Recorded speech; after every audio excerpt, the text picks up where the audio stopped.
नमस्कार प्रिय विद्यार्थियों। 12वीं कक्षा हिंदी विषय में हम पढ़ रहे थे गद्य विधा, और गद्य विधा में हम पाठ पढ़ रहे थे चार्ली चैपलिन यानी हम सब। यह पाठ विष्णु खरे द्वारा रचित है।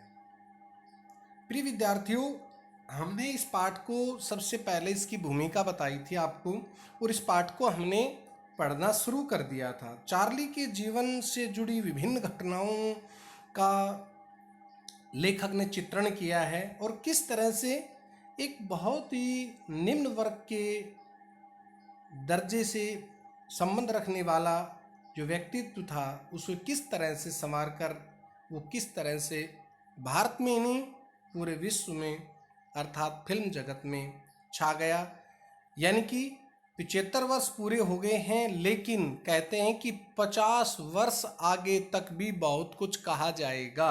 ये प्रश्न है, ये प्रश्न बनता है कि 50 वर्ष तक आगे तक बहुत कुछ कहा जाएगा। इसका मतलब ये हुआ कि जो फिल्म जगत है वह 50 वर्ष तक चार्ली से प्रेरणा लेता रहेगा, और चार्ली जो काम कर गया है उस पर वे सब 50 वर्ष और आगे भी काम करते रहेंगे। तो इस तरह से चार्ली के जीवन की विभिन्न घटनाओं को हम समझाते हुए प्यारे विद्यार्थियों, हम बीच बीच में आपको प्रश्न भी बता रहे हैं, और प्रश्नों के साथ साथ में पठित गद्यांश पर भी हम आपको बता रहे हैं, समझा रहे हैं। प्रिय विद्यार्थियों, हम 121 पेज पर यहाँ से छोड़ा था, और यहाँ पर हम आ गए थे चार्ली के जीवन के बारे में समझाते हुए। उनका जीवन किस प्रकार का था, माता पिता किस तरह से थे। वह एक परित्यक्ता त्यागी हुई स्त्री का बेटा था। उसकी जो नानी थी वो खानाबदोश लोगों से संबंध रखती थी, घुमंतू लोगों से, और एक बहुत ही निम्न दर्जे का जो स्तर में जीवन जीने वाला व्यक्तित्व किस तरह संवर कर किस तरह से अपने आप को विश्व के मानस पटल पर छा गया, अंकित हो गया। चार्ली पर कई फिल्म समीक्षकों का मतलब होता है कि कमी, अच्छाई, बुराई, उसमें खूबियाँ, खामियाँ जो बताई जाती हैं उसे हम समीक्षक कहते हैं। नहीं, फिल्म कला के उस्तादों और मानविकी के विद्वानों, मानव से संबंधित ज्ञान रखने वाले विद्वानों ने सिर गुने हैं, उसके सामने चक्कर खा गए, उसके सामने जो है बहुत कुछ देखने के बाद वे लोग आश्चर्य में पड़ गए, और उन्हें नेति नेति कहते हुए, यानी कि बहुत अच्छा, चलते रहो कहते हुए ये मानना, ये पैरा है प्रिय विद्यार्थियों आपके लिए। ये पैरा है प्रश्न छांटने के लिए, इसलिए मैं आपको समझा रहा हूँ। कहता है कि पढ़ता है कि चार्ली पर कुछ नया लिखना कठिन होता जा रहा है। चार्ली पर कुछ नया लिखना, यानी कि वो स्वयं इतना नया लिख गया कि उस पर नया लिखना बड़ा ही दुभर और मुश्किल है। दरअसल सिद्धांत कला को जन्म नहीं देता। इंपॉर्टेंट प्रश्न आ गया आपके लिए यहाँ पर। दरअसल वास्तविक रूप से सिद्धांत जो होता है वो कला को जन्म नहीं देता। कला स्वयं अपने सिद्धांत या तो लेकर आती है, कला अपने आप में जो अंदर का भाव होता है, कहने का मतलब, लेकर आती है, या बाद में उसे गढ़ना पड़ता है। यानी कि सिद्धांत के बाद में कला बाद में जन्म लेती है, और कला को बनाया जाता है, अंदर के भावों को बाहर निकालना पड़ता है, उन्हें गढ़ना पड़ता है, बनाना पड़ता है। जो करोड़ों लोग चार्ली को देखकर अपने पेट दुखा लेते हैं, चार्ली को देख करके करोड़ों लोग हंस हंस करके पागल हो जाते हैं, इतना हंसाता है दर्शकों को। उन्हें मेल ओटिंगर या जेम्स एजी को बेहद सारगर्भित समीक्षाओं से क्या लेना देना। इस प्रकार के बड़े जो लेखक, जो बड़े समीक्षक हैं, उनसे कोई मतलब नहीं। वह अपने आप में संपूर्ण भाव से जो रचना पैदा करता है, दर्शकों को हंसाता है, दर्शकों को एक नई चीज देता है।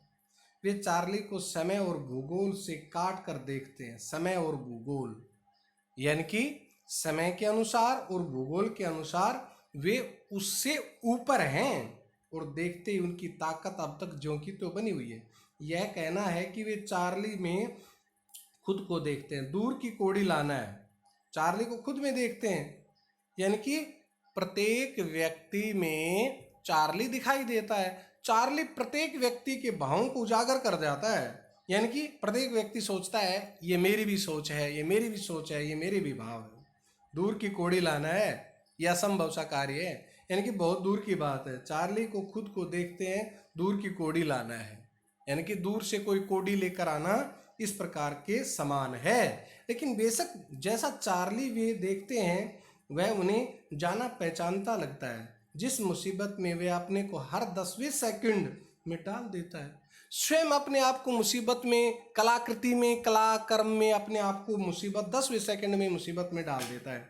क्योंकि हमने प्रिय विद्यार्थियों पहले भी आपको बताया है कि करुणा और हास्य का बेजोड़ मेल उसके पास है, चार्ली के पास है।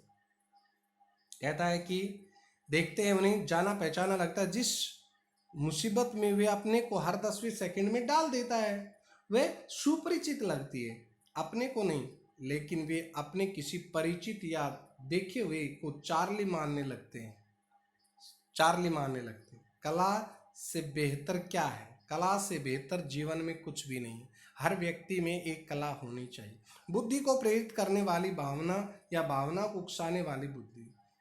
उसने भावनाओं को चुना, उसने भावनाओं को चुना है, उसने बुद्धि को नहीं चुना। ये बात पहले भी समझा दी गई थी कि उसने बुद्धि को नहीं चुना है। भावना, भावना से ही दूसरे की भावना जागृत की जा सकती है।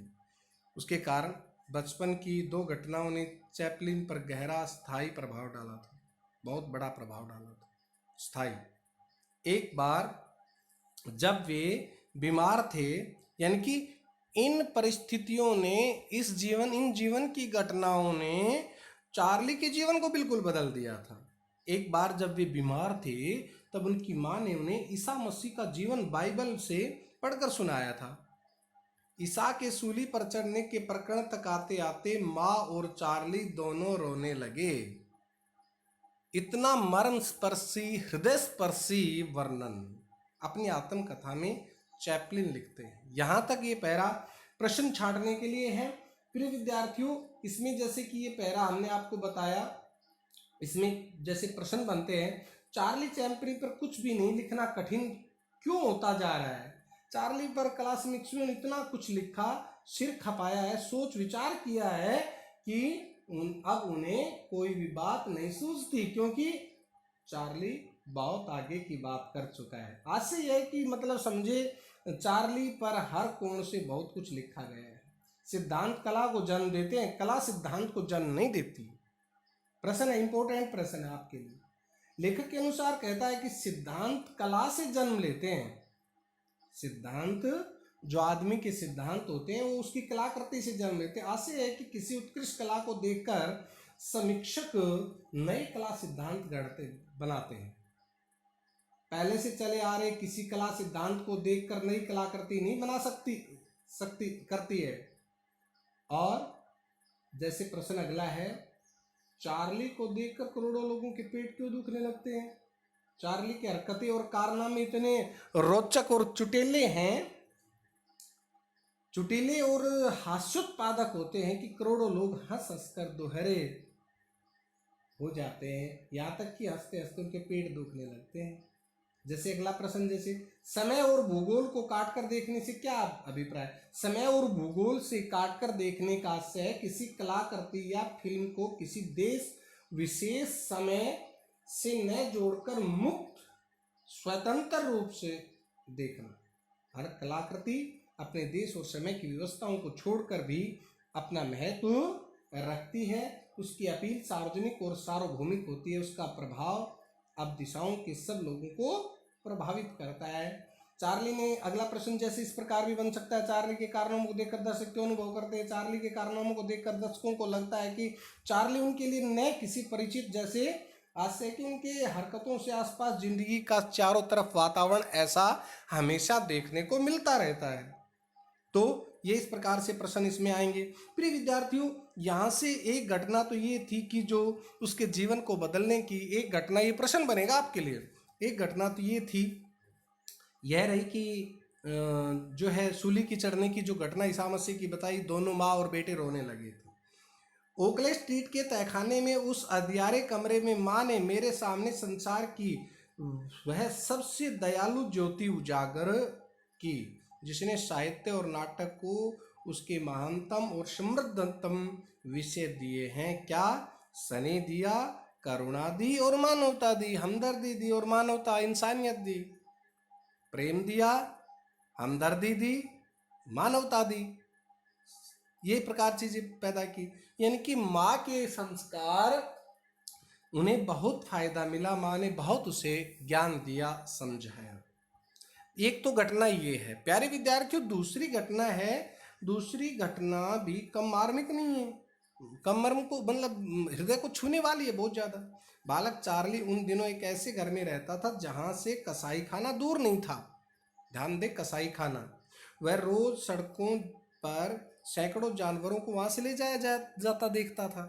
कसाई खाना जहाँ पशुओं को मारा जाता है।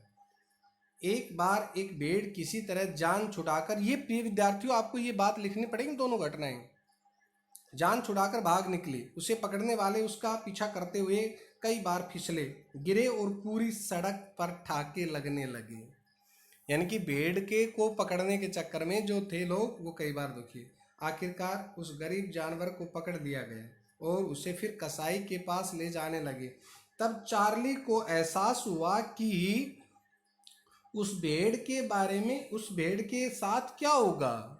छोटा बच्चा था चार्ली, क्या होगा। वह रोता हुआ माँ के पास दौड़ा, उसे मार डालेंगे, उसे मार डालेंगे। बाद में चैपलिन ने अपनी आत्मकथा में लिखा, अपनी आत्मकथा में लिखा, वसंत की वह बेलोस दोपहर और वह मजाकिया दौड़ कई दिनों तक मेरे साथ रही। यानी कि वे भाव मेरे साथ दौड़ते रहे। और मैं कई बार सोचता हूं कि उस घटना ही ने तो कहीं मेरी भावी फिल्मों की भूमिका तय नहीं कर दी। देखो, आपको पता है कि जीवन की पता नहीं कौन सी घटना, कौन सी महत्वपूर्ण घटना जीवन को बदल दे। एक घटना ने चार्ली के जीवन के संपूर्ण पहलुओं को बदल दिया और कहां से कहां पहुंच गया। एक घटना भावी फिल्मों की भूमि तय कर दी। त्रासदी हास्योत्पादक तत्वों का सामंजस्य की। त्रासदी इस प्रकार के भाव, हास्योत्पादक हास्य पैदा करने वाले तत्वों का सामंजस्य की, ये बात पैदा कर दी। त्रासदी के साथ साथ हास्योत्पादक बातों को भी पैदा कर दिया गया है। भारतीय कला और सौंदर्य शास्त्र को कई रसों का पता है। प्यारे विद्यार्थियों, अति महत्वपूर्ण पैरा, इस लेसन का बहुत इंपॉर्टेंट पैरा है, बहुत जरूरी है।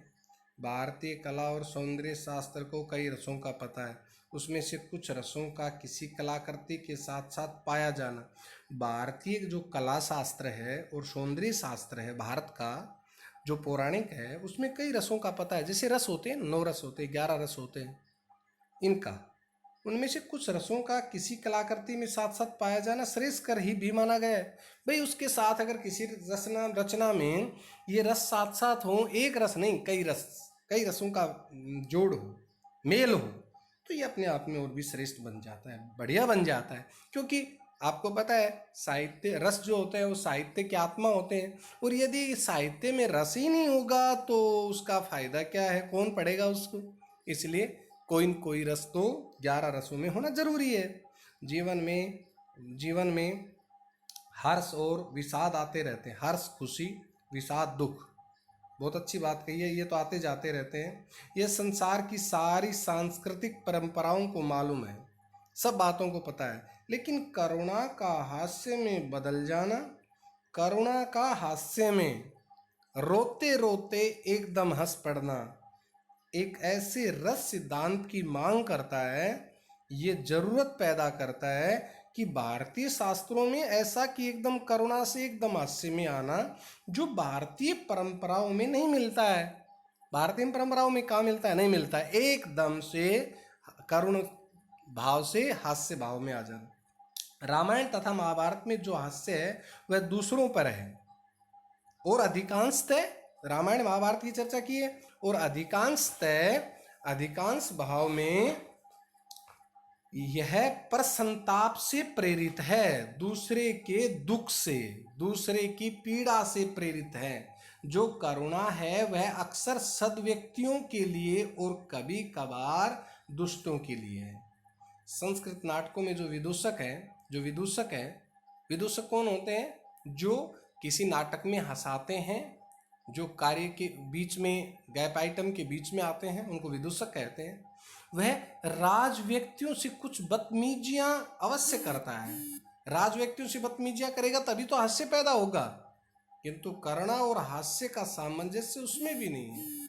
करुणा और हास्य का सामंजस्य तो उसमें मेल नहीं खा रहा है। हमने ऊपर हंसने और दूसरों पे भी वैसा ही मादा, वैसा ही जज्बा, वैसा ही भाव पैदा करने की शक्ति भारतीय विदूषक में कुछ कम ही नजर आती है, कुछ कम नजर आती है। यानी कि भारतीय शास्त्रों में क्या कमी है? भारतीय शास्त्रों में ये चीजें देखने को नहीं मिली कि करुणा के साथ साथ हास्य का सामंजस्य, ये चीजें नहीं मिली है। ये सबसे बड़ी बात है। तो इसके लिए प्रिय विद्यार्थियों, हम आपको प्रश्न देखते हैं। इसमें मोस्ट इंपोर्टेंट पैरा है, सबसे जरूरी पैरा है ये आपके लिए, और इस पैरे को देखते हैं।